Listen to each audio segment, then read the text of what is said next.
एक जंगल काफी सुंदर और हरा भरा था। उस जंगल में एक मिट्ठू तोते का राज था। तोते राजा बहुत ही अच्छे थे। तोते राजा की एक बहुत ही प्यारी सी बेटी थी जिसका नाम पिंकी तोती था। पिंकी तोती बहुत ही सुंदर थी। तोते राजा ने पूरे जंगल के पक्षियों को बहुत ही ज़्यादा सुखी रखा हुआ होता है। फिर एक दिन तोते राजा अपनी बेटी पिंकी तोती से कहते हैं, अरे पिंकी तोती, मैं जरा जंगल में सारे पक्षियों की खैर खबर लेने के लिए जा रहा हूँ। जब तक तुम यहीं पर आराम से बैठो, कहीं पर भी मत जाना तुम। जी पिताजी, आप बिल्कुल भी चिंता न कीजिए, मैं कहीं पर भी नहीं जाऊंगी। फिर वे तोता सारे पक्षियों की खैर खबर लेने के लिए चला जाता है। फिर तोते महाराज उड़ते हुए जा रहे होते हैं तो तोते महाराज देखते हैं कि सामने ही एक बुलबुल बैठी होती है जो बहुत रो रही होती है। तोते महाराज फौरन से उस बुलबुल के पास जाते हैं। अरे बुलबुल, क्या हो गया है तुम्हें? तुम इतना क्यों रो रही हो? तुम चुप करो, मुझे बताओ आखिर बात क्या है? तोते महाराज, आज सुबह में भोजन लेने के लिए चली गई थी। जब मैं भोजन लेकर वापस आ रही थी तो मैंने देखा एक चील मेरी बेटी को उठाकर अपने साथ ले गई। तोते महाराज, आप तो इस जंगल के महाराज हैं, आप मेरी कृपया कर कोई मदद कीजिए। ये क्या हो रहा है मेरे जंगल में? ये आए दिन मेरे जंगल में चीलें आ जाती हैं और मासूम बच्चों को उठाकर अपने साथ ले जाती हैं। मुझे कुछ करना ही पड़ेगा अब तो। फिर तोते महाराज वहाँ से चले जाते हैं। तोते महाराज को बहुत चिंता थी कि उनके जंगल में आए दिन कोई ना कोई चीलें आ जाती हैं और छोटे पक्षियों को उठाकर अपने साथ ले जाती हैं। इसी कारण तोते महाराज बहुत चिंता में थे क्योंकि उनको चिंता थी कि उनकी भी एक छोटी सी बेटी है जो अभी बहुत छोटी है। पिंकी तोती अभी बहुत छोटी है, लेकिन मुझे आए दिन जंगल से बाहर जाना पड़ता है। लेकिन मैं अपनी बेटी को अब से छोड़कर नहीं जाऊंगा, मैं अपनी बेटी के साथ रहूंगा। लेकिन मुझे काम भी करना जरूरी है क्योंकि मैं इस जंगल का महाराज हूँ। अगर मैं काम नहीं करूंगा तो फिर ये जंगल कैसे चलेगा? मुझे अपनी बेटी पिंकी के लिए किसी पक्षी को रखना पड़ेगा जो मेरी बेटी का अच्छे से ध्यान रख सके। लेकिन इस जंगल में तो सारे पक्षियों ने अंडे दिए हुए हैं, वे अपने अंडों का ध्यान रखेंगे। लेकिन मुझे किसी ऐसे पक्षी को रखना पड़ेगा जिसने अंडा ना दिया हो और वह अकेले रहता हो, तो फिर वह मेरी बेटी का अच्छे से ध्यान रख सकता है। हाँ, मीनू चिड़िया अकेले रहती है, उसने अंडा भी नहीं दिया है। मैं मीनू चिड़िया को अपनी बेटी की देखभाल के लिए रख लेता हूँ और उसके बदले में मैं मीनू चिड़िया को कुछ भोजन भी दे दिया करूँगा। वैसे भी मीनू चिड़िया बहुत बुद्धिमान है और वे मेरी बेटी पिंकी तोती का अच्छे से ध्यान रखेगी। फिर तोते महाराज मीनू चिड़िया को अपने पास बुला लेते हैं। मीनू चिड़िया, मैंने आज तुम्हें यहाँ पर एक बहुत खास काम के लिए बुलाया है। बोलिए बोलिए तोते महाराज, क्या काम है आपको मुझसे? आप तो इस पूरे जंगल के महाराज हैं, आप हुक्म कीजिए। मीनू चिड़िया, आजकल हमारे जंगल में चीलें आ रही हैं और वे छोटे पक्षियों को उठाकर अपने साथ ले जा रही हैं। मेरी भी छोटी सी पिंकी तोती है, मुझे उसकी बहुत चिंता रहती है। मुझे काम से आए दिन इस जंगल से बाहर जाना पड़ता है, इसीलिए मैंने सोचा है कि आज से तुम मेरी बेटी पिंकी तोती का ध्यान रखोगी और इसके बदले में मैं तुम्हें भोजन भी दूंगा।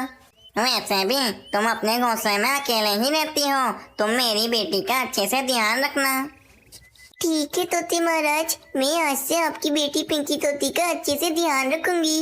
मीनू चिड़िया, मुझे पता ही था कि तुम मेरी बात मान जाओगी। तोते महाराज, आप तो इस पूरे जंगल की महाराज हैं, आपका हुक्म मानना तो हमारा फर्ज है। अच्छा मीनू चिड़िया, मैं जंगल से बाहर किसी काम के लिए जा रहा हूँ, रात तक आ जाऊंगा। तुम मेरी बेटी पिंकी तोती का अच्छे से ध्यान रखना। फिर इतना कहकर तोते महाराज वहाँ से चले जाते हैं। पिंकी तोती, आज से मैं तुम्हारा ध्यान रखूंगी, तुम्हारे साथ खेलूंगी, तुम्हें खाना भी खिलाऊंगी। उसी जंगल में एक कालू कौवा और रानी कौवी भी रहते थे। कालू जी, इस जंगल की खबर है तुम्हें? बस पूरा दिन तुम आराम ही करते रहते हो, पता है, तोते महाराज ने मीनू चिड़िया को अपनी बेटी की रखवाली के लिए रखा है। सोचो, अगर तोते महाराज अपनी बेटी की रखवाली के लिए हमें रख लेते तो हमें बैठे बिठाए मुफ्त का भोजन भी मिल जाता। अच्छा रानी कौवी, अब तो उस मीनू चिड़िया के मजे ही लग गए होंगे। तोते महाराज अपनी बेटी की रखवाली के बदले में उसे कितने मजे मजे का भोजन भी दे रहे होंगे। हाँ कालू जी, कब से मैं तुम्हें यही तो समझा रही हूँ। तोते महाराज ने मीनू चिड़िया को रखवाली के लिए रखा है। अगर इसकी जगह वे हमें रखवाली के लिए रख लेते तो फिर हमें कितने मजे मजे का भोजन खाने को मिलता। हाँ रानी कौवी, पर अब क्या हो सकता है, तोते महाराज ने उस मीनू चिड़िया को रखवाली के लिए रख लिया है। अब तो कुछ नहीं हो सकता है। हो सकता है कालू जी, मेरे तेज दिमाग में एक ऐसी शातिर योजना आई है कि तोते महाराज हमें अपनी बेटी की रखवाली के लिए रख लेंगे। अच्छा रानी, ऐसी क्या योजना आई है, जरा मुझे भी तो बताओ। फिर रानी कौवी अपनी योजना उस कालू कौवे को बताती है। वाह भाई वाह रानी, क्या आइडिया दिया है तुमने। तुम्हारा दिमाग तो बहुत तेज है, तुम तो मेरे से भी 2 हाथ आगे हो। फिर कालू कौवा और रानी कौवी मीनू चिड़िया के पास चले जाते हैं। मीनू चिड़िया, एक बहुत बुरी खबर है। दूसरे जंगल में जो तुम्हारी बहन कोमल चिड़िया रहती है, उसको किसी ने तीर मार दिया है। वो बहुत घायल है। मीनू चिड़िया, वह तुम्हें बुला रही है, मैं बहुत तकलीफ में है, तुम्हें अभी उसके पास जाना ही पड़ेगा। ठीक है कौवे भैया, मैं अपनी बहन कोमल चिड़िया के पास जा रही हूँ।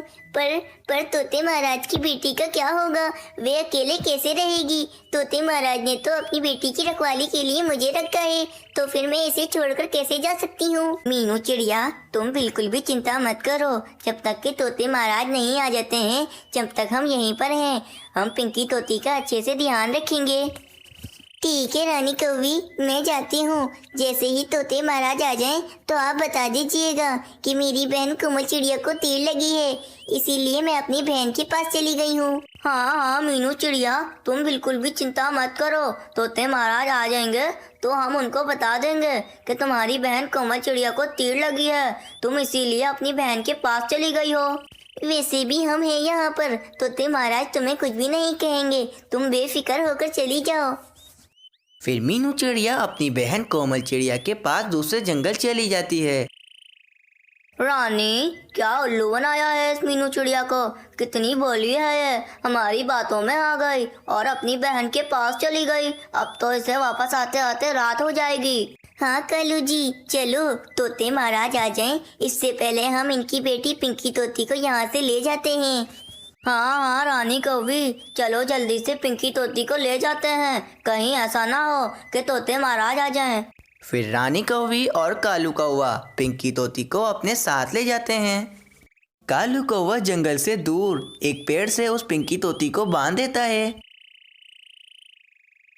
फिर कालू कौवा और रानी कौवी पिंकी तोती को वहीं छोड़कर चले जाते हैं।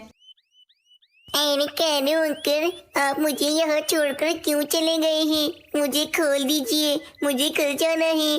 बेचारी पिंकी तोती चीखती चिल्लाती रहती है, लेकिन उस सुनसान जंगल में उसकी मदद को कोई भी नहीं आता। प्यारे दोस्तों, अगर आप लोगों को इस कहानी का अगला भाग देखना है तो हमें कमेंट कर जरूर बताएं। एक बहुत ही बड़े और खूबसूरत से जंगल की है। इस जंगल में सभी प्रकार के पक्षी रहा करते थे। जंगल के सभी पक्षी अपने अपने खेतों में काम किया करते थे और उसी से ही उनको जो भी मुनाफा होता था उससे वे अपना अच्छे से गुजारा किया करते थे। उसी जंगल में एक मीनू चिड़िया भी रहा करती थी। मीनू चिड़िया का जंगल में एक काफी ज्यादा बड़ा टमाटर का खेत था। मीनू चिड़िया ने बहुत ही मेहनत करके बड़ी और काफी ज्यादा अच्छी टमाटर की फसल अपने उस खेत में लगाई हुई थी। उसके खेत में रोज ही बड़े और ताजे टमाटर लगा करते थे। बस इसी वजह से ही दूर दूर से जंगल से पक्षी भी मीनू चिड़िया के पास टमाटर लेने के लिए आया करते थे। मीनू चिड़िया के बाजू में ही कालू कौवे का भी एक टमाटर का खेत था, लेकिन कालू कौवा अपने खेत में बिल्कुल भी मेहनत नहीं किया करता था। इसी वजह से उसके खेत में बिल्कुल छोटे छोटे टमाटर लगा करते थे। फिर एक दिन कालू कौवा मीनू चिड़िया के पास उसके खेत में आकर उससे कह रहा होता है, आखिर को तुम अपने खेत में क्या जादू कर रही हो जो रोजाना ही तुम्हारे खेत में इतने बड़े बड़े और ताजे टमाटर उग जाते हैं। मैं कोई जादू नहीं करती हूँ, बस मैं अपना सारा काम मेहनत से करती हूँ। तुम्हारी तरह पूरा दिन आराम थोड़ी करती हूँ मैं।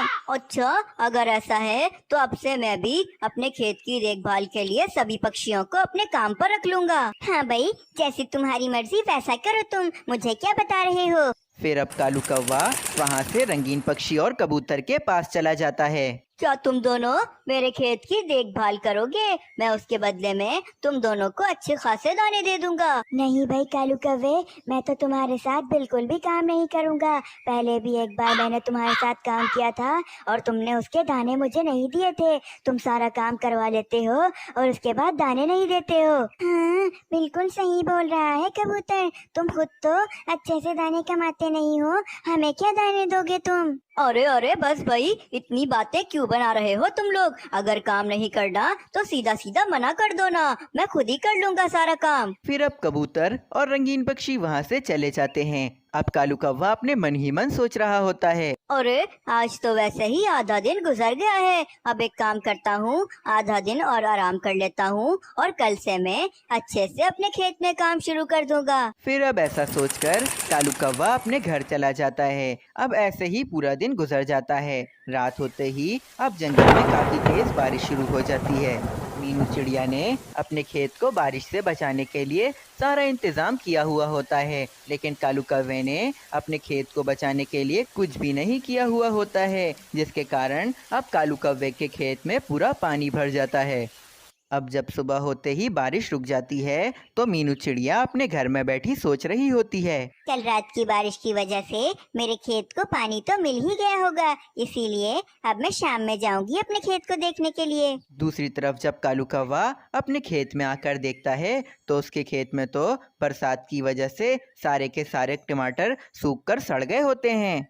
अरे ये क्या हो गया? सारे के सारे टमाटर सड़ गए मेरे। वैसे ही मेरे खेत में तो बहुत ही ज्यादा कम टमाटर लगे हुए थे और वो भी अब तो सड़ गए हैं। इस तरह से तो मेरा बहुत ज्यादा नुकसान हो जाएगा। अब मैं एक काम करता हूँ, मीनू चिड़िया के खेत से उसका नाम हटाकर अपना नाम लगा देता हूँ और अपने खेत के ऊपर मीनू चिड़िया का नाम लगा देता हूँ। वैसे ही हम दोनों के खेत दिखने में तो एक जैसे ही हैं, उसको पता भी नहीं चलेगा कि मैंने आखिर क्या किया है उसके खेत के साथ। फिर अब कालू कौवे ने जैसा सोचा होता है वो वैसा ही कर देता है। अरे वाह भाई वाह, अब तो आज भी मुझे बिल्कुल मेहनत नहीं करनी पड़ेगी। अब तो 2 दिन खूब आराम करूंगा मैं और इस खेत से टमाटर निकाल कर आराम से बेचूंगा। फिर अब ऐसा कहकर कालू कौवा अपने घर चला जाता है। अब ऐसे ही पूरा दिन गुजरने के बाद जब मीनू चिड़िया अपने खेत में आकर देखती है तो अपने खेत को देखकर काफी ज्यादा हैरान हो जाती है, क्योंकि उसके खेत में तो पहले से भी काफी ज्यादा बड़े बड़े टमाटर लगे हुए होते हैं। अरे ये क्या, रात की बरसात से जादू हो गया है क्या? इतने बड़े बड़े टमाटर, और तो और इनके अंदर तो काफी ज्यादा जूस नजर आ रहा है। बरसात की वजह से मेरा खेत तो और भी अच्छा हो गया है। इसका मतलब अब मैं इन बड़े बड़े टमाटरों से जूस निकालकर जंगल के सभी पक्षियों को बेचूंगी। और ये क्या, कालू कौवे के तो सारे के सारे टमाटर सुकड़ के खराब हो गए हैं। फिर अब मीनू चिड़िया अपने खेत से एक बड़ा टमाटर निकालकर ठेले के ऊपर रखकर जंगल में उसका जूस बेचने के लिए निकल जाती है। अब मीनू चिड़िया जोर जोर से आवाजें लगा रही होती है, आओ आओ पक्षियों, गर्मियों के मौसम में ठंडा टमाटर का जूस पी लो। आओ आओ पक्षियों, जल्दी जल्दी आओ। अब ये आवाज सुनकर सभी पक्षी तो मीनू चिड़िया के पास जूस पीने के लिए आ जाते हैं, लेकिन कालू कौवा मीनू चिड़िया की ये आवाज सुनकर सोचने लगता है, अरे ये कैसे टमाटर का जूस बेच रही है? मैंने तो इसके खेत के ऊपर अपना नाम लगा दिया था। चलो अभी जाकर पूछता हूँ इससे। फिर अब कालू कौवा मीनू चिड़िया के ठेले के पास आ जाता है। अरे मीनू चिड़िया, सुबह तो मैंने देखा था कि तुम्हारे खेत के टमाटर तो सूख गए थे, लेकिन अभी ये अचानक से इतना बड़ा टमाटर तुम्हारे पास कहाँ से आ गया? अरे नहीं नहीं, क्या हो गया है तुम्हें? वो तो तुम्हारे खेत में सारे टमाटर सूख गए हैं। मेरे खेत में तो काफी ज्यादा बड़े बड़े टमाटर लगे हुए हैं। बरसात की वजह से मेरा खेत और भी अच्छा हो गया है। फिर अब कालू कौवे को कुछ समझ नहीं आ रहा होता, इसीलिए वे दोनों के खेत के पास आ जाता है। इसका मतलब मेरे खेत में बरसात के पानी के जाने की वजह से सारे टमाटर बड़े हो गए हैं और मीनू चिड़िया के खेत में पानी नहीं गया था बरसात का, इसीलिए उसके सारे टमाटर सूख गए हैं। कितना अच्छा होता कि मैं अपने खेत की अदला बदली नहीं करता, तो आज ये सारे बड़े टमाटर मेरे होते और मैं ही इन टमाटरों से जूस बेच रहा होता जंगल में। फिर ऐसे ही कालू कौवे को अपने किए की सजा मिल जाती है और दूसरी तरफ मीनू चिड़िया तो सुकून से उन बड़े टमाटरों से जूस बेचकर काफी ज्यादा दाने कमा रही होती है। मीनू चिड़िया खूब मेहनत और लगन से अपना घर तैयार करना शुरू कर देती है। ऐसे ही 2 दिन बीत जाते हैं। अब सभी पक्षियों ने अपने अपने घर बना लिए होते हैं। बस अब पक्षियों को अपने घरों में रंग करना था, जिससे उनका घर काफी ज्यादा सुंदर दिख सके। मीनू चिड़िया ने भी अपना घर बना लिया था और अब मीनू चिड़िया को भी अपने घर में रंग करना था। आज मुझे अपने घर में रंग करना है। आज मैं अपने घर को रंग कर काफी ज्यादा सुंदर बना दूंगी। दूसरी तरफ कालू कौवे ने जंगल के सभी पक्षियों के घरों को खराब करने की योजना बना ली होती है। आज सभी पक्षी अपने घरों में रंग करने वाले हैं और कल मिट्टू महाराज जंगल के सभी पक्षियों के घर देखने आने वाले हैं। मैं बादल भैया के पास जाऊंगा और उनसे कहूंगा कि वे जंगल में आकर बारिश कर दें, ताकि सभी पक्षियों के घरों के रंग खराब हो जाएं। कल सुबह होते ही मैं अपने घर को रंग कर दूंगा और फिर जब दोपहर को मिट्टू महाराज सभी पक्षियों के घरों को देखने आएंगे तो सबसे ज्यादा अच्छा घर उनको मेरा लगेगा, क्योंकि सभी पक्षियों के घरों के रंग बारिश की वजह से खराब हो चुके होंगे और कल का इनाम तो मैं ही जीतूंगा। फिर ये कहकर कालू कौवा बादलों के पास चला जाता है और वहीं जंगल के सभी पक्षियों ने अपने घरों को रंग कर तैयार कर दिया होता है। मैंने अपने घर को एकदम तैयार कर दिया है। मैंने अपने घर को रंग भी कर दिया है। बस अब कल मिट्टू महाराज मेरे घर को देखने आए और वो मुझे ही विजेता बना दें। बादल भैया आज आप चलकर हमारे जंगल में बारिश कर दें। हमारे जंगल में काफी दिनों से बारिश नहीं हुई है, जिसकी वजह से हमारे जंगल में पानी की काफी ज्यादा समस्या हो गई है। इसलिए आप अभी चलकर हमारे जंगल में बारिश कर दें। अच्छा ठीक है कालू कौवे, मैं कुछ देर के बाद तुम्हारे जंगल में बारिश करने के लिए आ जाऊंगा। ये सुनकर कालू कौवा खुशी खुशी अपने जंगल की तरफ चला जाता है। कालू कौवे के जाते ही वहाँ पर एक बादल आ जाता है। चलो भाई जल्दी चलो, हमें एक जंगल में जाकर बारिश करनी है। उस जंगल में आग लग गई है, चलो जल्दी चलो मेरे साथ। अरे पर मुझे तो आज तोते महाराज के जंगल में बारिश करने के लिए जाना है। अरे भाई वहाँ किसी और दिन चले जाना, पर अभी मेरे साथ चलो। उस जंगल में काफी ज्यादा आग लगी हुई है, हमें जाकर वे आग बुझानी है। फिर वे दोनों बादल दूसरे जंगल में बारिश करने के लिए चले जाते हैं। सभी पक्षियों ने अपने घरों को रंग कर काफी ज्यादा सुंदर बना दिया है, लेकिन अभी कुछ ही देर बाद बादल भैया आकर बारिश कर देंगे और सभी पक्षियों के घर खराब हो जाएंगे। कालू कौवे को बादल का इंतजार करते करते रात हो जाती है, लेकिन वे बादल तो बारिश करने के लिए आता ही नहीं है। कालू कौवा सो जाता है। कल बादल तो बारिश करने के लिए आया ही नहीं, मेरा तो सारा प्लान चौपट हो गया। चलो अभी मैं जाकर अपने घर को रंग कर देता हूँ। वैसे भी दोपहर तक मिट्टू महाराज सभी पक्षियों के घरों को देखने आने वाले हैं। मैं जाकर अभी अपने घर को रंग कर देता हूँ ताकि मेरा घर भी सुंदर दिखे। कुछ ही देर में कालू कौवे ने अपने घर को काफी ज्यादा अच्छा रंग कर दिया था और अब कालू कौवे का घर भी काफी ज्यादा सुंदर दिखाई दे रहा था। मेरा घर तो काफी ज्यादा सुंदर दिखाई दे रहा है। लगता है आज का विजेता मैं ही बनने वाला हूँ। चलो भाई आज मुझे तोते महाराज के जंगल में जाकर बारिश करनी है। कल तो मैं गया नहीं, चलो आज ही जाकर मैं उस जंगल में बारिश कर देता हूँ। फिर कुछ ही देर के बाद मिट्टू महाराज के जंगल में काफी जोरों से बारिश होना शुरू हो जाती है। बाप रे बाप, ये बारिश कैसे शुरू हो गई? मैंने अपने घर को अभी रंग किया है, मेरा घर तो खराब हो जाएगा, मुझे कुछ करना पड़ेगा। कुछ देर के बाद बारिश रुक जाती है और कालू कौवे का घर काफी ज्यादा खराब हो जाता है। मिट्टू महाराज तोते के घर के बाहर आते हैं और वे आकर तोते का घर देखते हैं। तुमने अपना घर काफी ज्यादा सुंदर बनाया है। चलो तोते, अब मैं जाकर और पक्षियों का घर भी देखता हूँ कि उनने अपना घर कैसा बनाया है। इस तरह तोते महाराज जंगल के एक एक पक्षी के घर में जाकर उनका घर देखते हैं। फिर तोते महाराज कालू कौवे के घर के बाहर आते हैं और वे कालू कौवे का खराब सा घर देखकर काफी ज्यादा गुस्सा हो जाते हैं। ये क्या कालू कौवे, तुमने अपने घर को रंग नहीं किया। तुम्हारा घर कितना ज्यादा बुरा दिख रहा है। मुझे तुम्हारा घर बिल्कुल पसंद नहीं आया। चलो, अब बस मीनू चिड़िया बची है। अब मुझे मीनू चिड़िया का जाकर घर देखना है। देखता हूँ कि मीनू चिड़िया ने अपना घर कैसा बनाया है। फिर मिट्टू महाराज मीनू चिड़िया के घर के बाहर आते हैं और जब मीनू चिड़िया का घर देखते हैं तो मिट्टू महाराज की आंखें तो फटी की फटी रह जाती हैं, क्योंकि मीनू चिड़िया ने जंगल में सबसे ज़्यादा सुंदर घर बनाया था। वाह वाह मीनू चिड़िया, तुमने कितना सुंदर घर बनाया है। मुझे पूरे जंगल में सबसे ज्यादा सुंदर घर तुम्हारा लगा है, इसीलिए इस साल की विजेता तुम हो मीनू चिड़िया। फिर मिट्टू महाराज मीनू चिड़िया को तोहफे में गंदम का खेत दे देते हैं और मीनू चिड़िया काफ़ी ज़्यादा खुश हो जाती है। प्यारे दोस्तों, इस कहानी से हमें ये सीख मिलती है कि हम जो खड्डा दूसरों के लिए खोदते हैं, हम उस खड्डे में खुद ही गिर जाते हैं। इसीलिए हमेशा हमें दूसरों के साथ अच्छा ही करना चाहिए।